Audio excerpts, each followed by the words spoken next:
Jeremy Corbyn will today offer the biggest ever rail fares cut south of the border in an attempt to further narrow Boris Johnson's poll lead. The Labour leader will promise a 33% cut in regulated fares next month if he becomes Prime Minister, saving the average commuter in England £1,097 a year.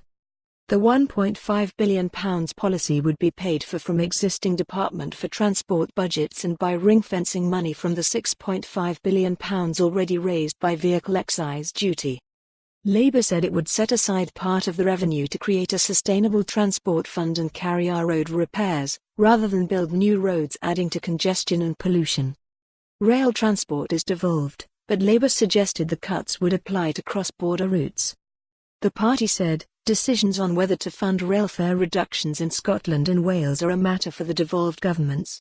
This policy clears the way for Scotland and Wales to follow suit if they wish.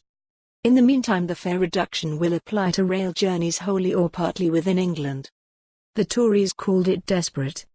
If follows news that average fares will go up 2.7% in January. Although Labour's manifesto said the party would nationalise rail and save you money on fares, it did not contain any specific figures. The new policy would apply to regulated fares, which account for around 45% of all fares, and include season tickets and peak time tickets. Since 2010, regulated rail fares have risen around 40% in England, or more than twice the rate of wages.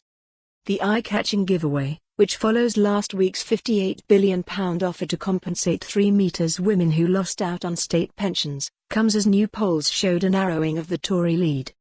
3 of 4 polls yesterday showed Labour catching up. Opinion said it had moved from 19 points to 15, YouGov from 11 to 9, and BMG from 13 points to 6. However, Savanta Comres found the Tory lead growing from 7 to 10 points. A Tory lead below 7 points would indicate a hung parliament. Mr. Corbyn said, "Travelling by train is my favourite way of getting around the country, but for too long a fragmented and privatised rail system has ripped off passengers. Taking back control of our railways is the only way to bring down fares and create a railway network that is fit for the future." Transport Secretary Grant Shapps said, "You simply cannot trust Corbyn to deliver what he claims. His ideological plans would wreck our economy, cost people their livelihoods, and with the help of Nicola Sturgeon would waste the whole of next year on 2 more chaotic referendums." For more on this story, visit the news article link.